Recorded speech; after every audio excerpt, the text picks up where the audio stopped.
September 1944. The Pacific world stood on the edge of a storm. Japan's empire was expanding across Asia, its soldiers hardened by years of war in China. Across the ocean, the United States still held to its uneasy peace, yet quietly. Beneath the calm surface of diplomacy, the factories of war had begun to stir. In the dense jungles of Southeast Asia and the scattered islands of the Pacific, destiny was drawing its lines, lines that would soon be written in fire, steel, and blood. When these two powers finally met, they would unleash a conflict unlike anything seen before. And among the many weapons that shaped that struggle, one would strike fear deep into the hearts of Japanese soldiers. A weapon they would come to call the Devil's Weapon. It was not the aircraft carrier, nor the tank, nor the mighty naval gun. It was the heavy machine gun, America's relentless, unyielding tool of suppression and survival. To the men who faced it, it was not just a weapon. It was a monster of sound and fury, a machine that spat death faster than the human eye could follow. And to the Japanese infantrymen advancing through jungle mist or crawling across black volcanic sand, its voice was unmistakable, the hammering roar of the Browning, .50 caliber, echoing across the Pacific night. When the war erupted in December 1941, Japan's armies were among the most battle-hardened in the world. They had fought across China's vast plains, from the cold mountains of Manchuria to the humid chaos of Shanghai. They believed in their strength, in their discipline, and in the code of Bushido that bound them to fight without fear. But nothing in their long campaigns had prepared them for the industrial might and mechanical precision of American firepower. The first encounters, scattered across the Philippines, Wake Island, and Guam, revealed a sobering truth. The Americans fought with a kind of cold efficiency, their weapons designed not for glory, but for dominance. Among these tools was the Browning M2 heavy machine gun, a weapon of brutal simplicity. Designed by John Browning in the final days of World War I, it fired half-inch rounds with terrifying velocity. Bullets that could pierce armor, shatter concrete, and tear through human bodies with devastating force. Mounted on vehicles, aircraft, or dug into sandbag emplacements, it could hold back entire platoons with its unbroken stream of fire. For the Japanese soldiers accustomed to lighter automatic weapons like the Type 96 or Type 99, the first encounter with the M2 was like facing an angry god. The rounds punched through their cover, tore through trees, and ripped the jungle apart. Even when unseen, its echo carried the promise of death. On the islands of the Pacific, where battles were fought at terrifyingly close range, the MB2 became a guardian of American lines. Its steady rhythm was the heartbeat of defense, the unending thunder that shattered banzai charges before they reached the perimeter. Survivors spoke of the weapon with awe and terror. Some Japanese accounts described how a single M2 could cut down waves of attackers in seconds, leaving the ground littered with bodies. Others recalled the sound of its bullets whistling past in the dark, a sound that haunted men even in their dreams.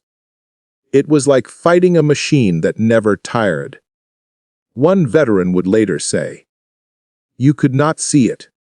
You could only hear it, and then you were gone."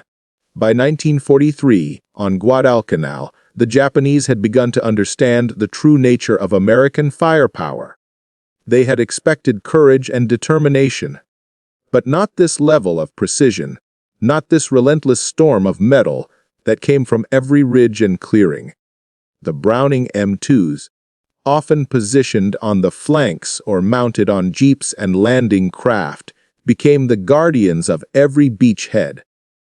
When the Marines dug in at Henderson Field, it was these heavy machine guns that tore through the night, cutting down waves of Japanese troops charging through the dark rain. For the defenders, it was survival. For the attackers, it was annihilation. The psychological toll was immense. The Japanese soldier was trained to close the distance, to engage in hand-to-hand combat, to rely on courage as his weapon. But against the M2, courage meant nothing. The closer they came, the more devastating the fire became. The 50 caliber slugs didn't just wound, they obliterated. They tore through palm trunks, shredded steel helmets, and smashed bones to dust. The men who survived described seeing comrades vanish in sprays of red mist, their bodies broken beyond recognition. In diaries later found on the battlefield, Japanese soldiers wrote of the Devil's Thunder, the weapon of the Iron Demon, and the fire god of the Americans. On Tarawa, the legend grew darker still. In November 1943, the American Marines stormed the beaches under withering fire, and for the first time, the Japanese defenders came face to face with the full fury of U.S. naval and ground-based weapons.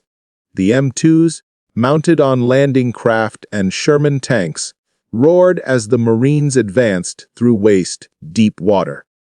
The Japanese counterattacks were desperate, almost suicidal.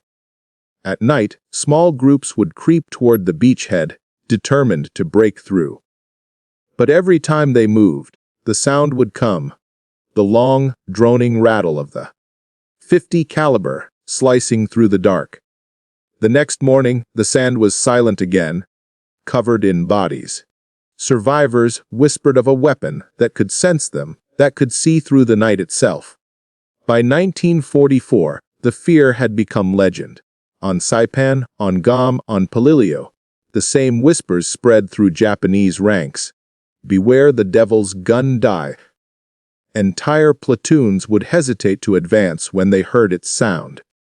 Even officers could not fully suppress the unease. They had faced artillery, bombs, even flamethrowers, but the heavy machine guns brought something different. A feeling of helplessness.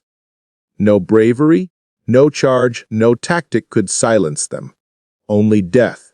The weapon's design contributed to its near-mythical reputation. The M2 could fire over 500 rounds per minute, and when combined with its sheer caliber, it could penetrate barriers that most soldiers believed safe. Jungle cover meant nothing. Stone walls meant nothing. The Japanese who tried to dig in found themselves shredded by bullets that tore through the earth itself. We felt naked before it. One survivor from the 2nd Imperial Division wrote after the war. Even the trees could not protect us. It was as if the weapon chose who would live and who would die. When the Americans advanced toward Iwo Jima in February 1945, the legend of the devil's weapon reached its zenith. The island, fortified with tunnels and bunkers, was a natural fortress. Yet even here, amid the black volcanic ash, the M2 carved its grim reputation. Mounted on half-tracks, tanks, and defensive perimeters, it unleashed storms of bullets that shredded anything that moved. The Japanese defenders, already low on supplies and surrounded, began to realize the futility of direct assaults. Their courage remained, but courage could not overcome physics. The 50 caliber rounds ripped through bunkers, through sandbags, through men. On the beaches, the echoes rolled like thunder, shaking the ground itself. In those final months of the war, the Japanese began to understand that they were facing not just soldiers, but an entire machine of war, an industrialized monster that produced weapons on a scale no empire could match. The heavy machine gun became its voice, its symbol. For every American who fired one, there was pride in its power, but also a quiet horror in what it could do. Many Marines later spoke of the strange emptiness that followed its use. The silence after the noise. The stillness after so much destruction. They knew they had survived only because the weapon had done its work too well. When Japan finally surrendered in August 1945, the echoes of that weapon still haunted the memories of those who had faced it. It became a symbol of the futility of charging steel with flesh, of courage meeting industrial firepower. For the Japanese soldier who had once believed that spirit alone could overcome any enemy, the war had taught a brutal truth. The age of the sword and the bayonet had ended, and the age of machines had begun. The Americans had brought with them a new kind of warfare. Mechanical, relentless, impersonal. And the heavy machine gun was its prophet. Years later, veterans from both sides would speak of it with the same tone. Half respect, half dread. It had changed the way men fought, the way they survived, and the way they remembered. To the Americans, it was a trusted companion, a tool that saved lives. To the Japanese, it was the devil's voice echoing through the jungle, a weapon that defied courage itself. And long after the war, when the jungle reclaimed the battlefields, and the rusting hulks of those guns lay buried in the soil, their legend remained. They had not just been machines. They had been the sound of a new era. The heavy machine gun, born from American industry, had reshaped the very psychology of war. Its thunder had silenced the old world, and its echo would follow mankind into every conflict that came after. The story of the weapon the Japanese would come to call the devil's weapon began long before the first shots were fired in the Pacific. It began in the closing days of the First World War, in the quiet workshops of an American inventor named John Moses Browning. Known as a man who thought in steel and fire, Browning had already changed the face of warfare with his designs, but in 1918, he conceived something extraordinary. A machine gun so powerful it could pierce the armor of tanks, so durable it could fire for hours without faltering.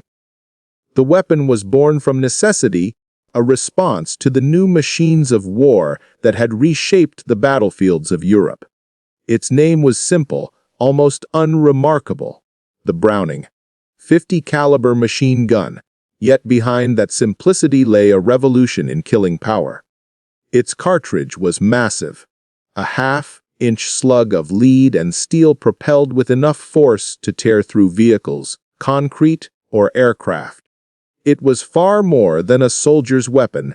It was a tool of domination, a weapon designed to control the very space of the battlefield. As the 1920s and 1930s passed, the gun was refined, tested, and adopted by the U.S. military under the designation M2.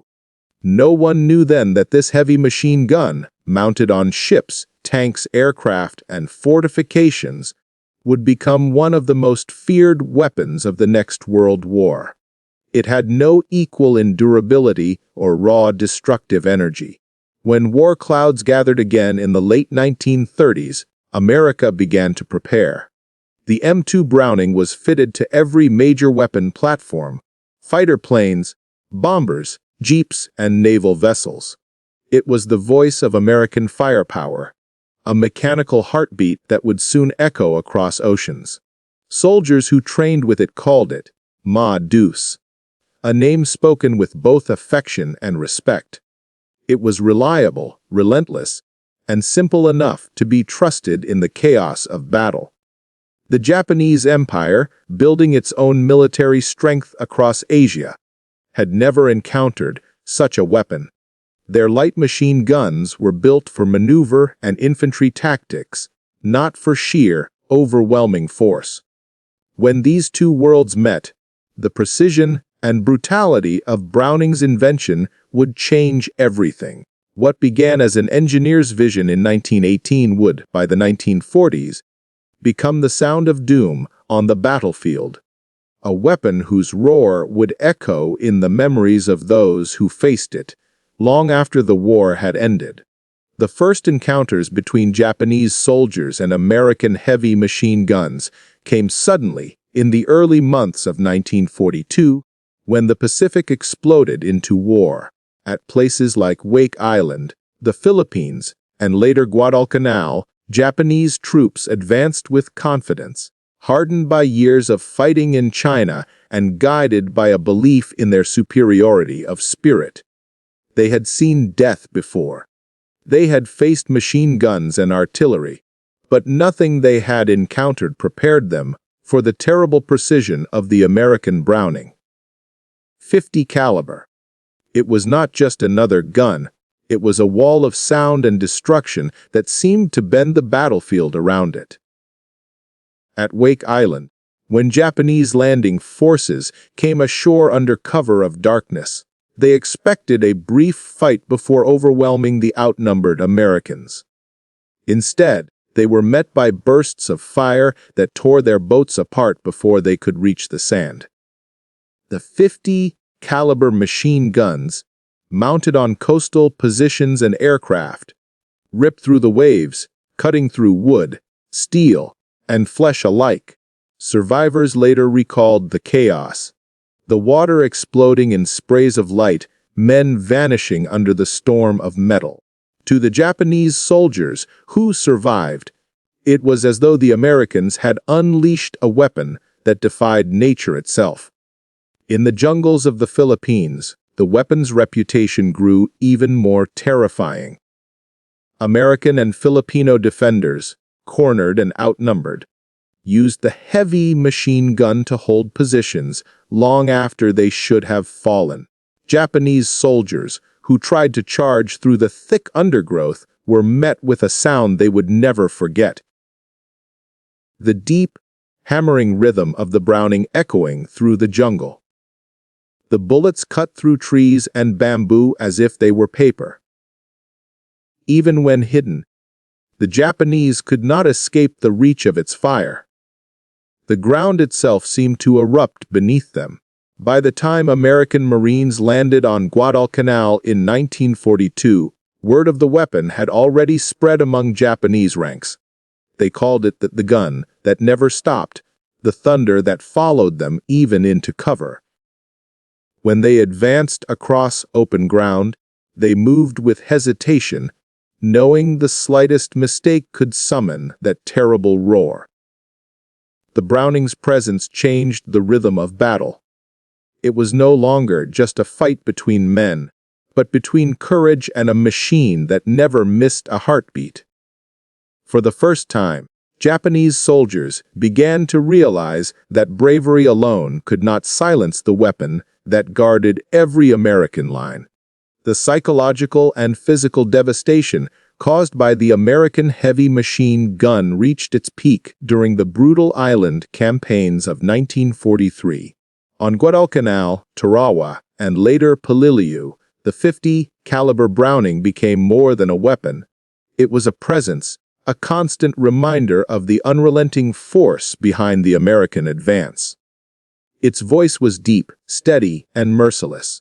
It did not fire in desperation, but in rhythm, as if guided by some cold mechanical will. The Japanese soldiers who heard it in the night often described it as the sound of the earth splitting open, a thunder that rolled endlessly until silence meant only one thing, that everything in its path had been erased. On Guadalcanal, Japanese forces attempted countless night assaults against Marine positions dug into the dark, rain-soaked jungle. The attackers moved silently, crouching low, their bayonets gleaming faintly under the moonlight. They believed that surprise and courage could carry them through. But then the M2s opened fire, and the illusion of bravery shattered in an instant. The gun's half-inch rounds tore through tree trunks, shredded cover, and turned charging lines into chaos. The ground became a storm of dust, blood, and splintered wood. One Marine later remembered how the gunfire lit the darkness like lightning, every burst revealing dozens of bodies falling mid-charge. At Tarawa, the devastation reached a horrifying clarity. When the Marines stormed the beaches under withering enemy fire, It was the heavy machine guns on their landing craft and tanks that saved them. Once they established a foothold, the same weapons became their shield. Every time Japanese defenders launched a counterattack, the M2s answered with roaring defiance. The 50 caliber rounds cut through palm log bunkers, through walls of coral, and through human bodies with terrifying ease. The Japanese soldiers, who had been taught that courage was the highest virtue, found themselves powerless against a weapon that erased courage with mechanical indifference. Those who survived spoke of the weapon with disbelief, as though it possessed a soul of its own. They described comrades being torn apart in seconds, of bullets so powerful they left nothing recognizable behind. Even for American soldiers, the sight was haunting, the power of the gun both awe-inspiring and horrifying. It gave them survival, but at a cost. The Browning M2 did not just kill. It obliterated, leaving behind scenes so brutal that even veterans could barely speak of them afterward. It was war stripped of humanity, the pure sound of modern destruction.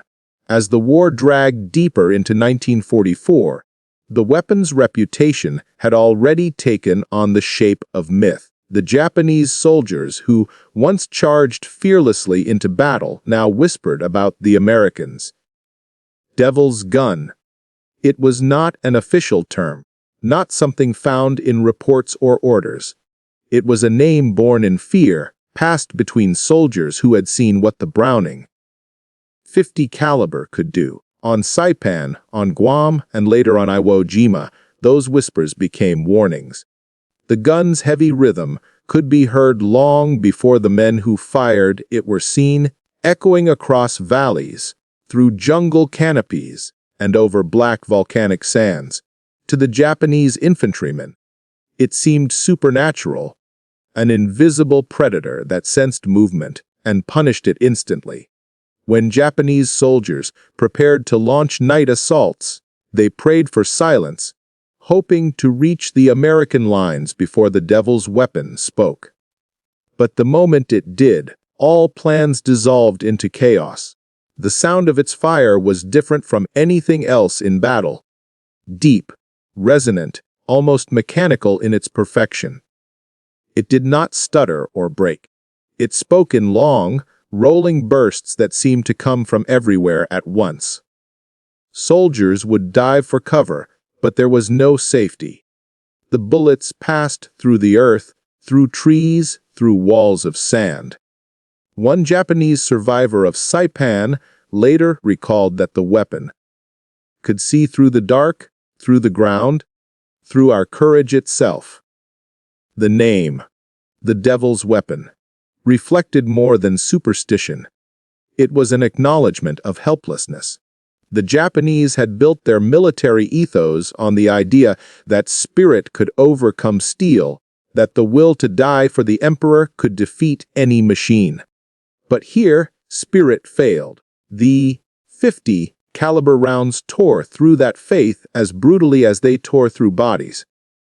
Soldiers who had once shouted battle cries now froze in silence when they heard its roar. They could not fight what they could not reach. Even American troops began to sense the myth taking shape. They heard stories from prisoners and intercepted letters that spoke of their weapon with dread. Marines started to call it the equalizer, knowing that its presence could break even the fiercest attack. In the blackness of the Pacific nights, the line between machine and demon blurred. For the men who fought beneath its echo, it was easy to believe that something otherworldly had been unleashed upon the battlefield. When the last battles of the Pacific burned out and the guns finally fell silent, the legacy of the heavy machine gun endured long after the smoke drifted away. It had become more than a weapon. It was a symbol of what modern war had become. The Browning M2 had outlived every island it fought upon. Its thunder carried into the next generation of warfare. The men who survived it, whether American or Japanese, never forgot its sound. Veterans described it not just as noise but as an experience, a deep, shaking force that stayed in their bones. For many Japanese survivors, it remained a haunting memory, the voice of an enemy that had fought with machines more than with men. For the Americans who had fired it, it was both a savior and a burden, a weapon that had preserved their lives but at a terrible cost. In the years after the war, when stories of the Pacific began to reach the world, the legend of the Devil's Weapon grew. It appeared in memoirs, in whispered recollections, in the fading voices of those who had faced it across the beaches and jungles. For historians, it became a symbol of the industrial power that defined the American war machine, a perfect representation of a nation that had turned technology into dominance. The M2 had proven that wars would no longer be decided by bravery alone. The age of the soldier had given way to the age of the machine. Even decades later, as new wars erupted in Korea, Vietnam, and beyond, the M2 refused to fade. It remained in service, unchanged in its design, its thunder still echoing across battlefields on every continent. It had outlasted tanks, planes, and generals. Its endurance became a testament to both its simplicity and its terrifying efficiency. To those who understood its history, it was never just another gun. It was the ghost of the Pacific, still whispering through time. The Japanese soldiers who had once named it the Devil's Weapon could never have known how prophetic that name would become. The weapon they feared had become immortal, surviving the war, surviving generations, and carrying forward the lessons of that brutal age. That in the struggle between flesh and steel, it is the machine that always remembers, and the men who wield it who are forever changed.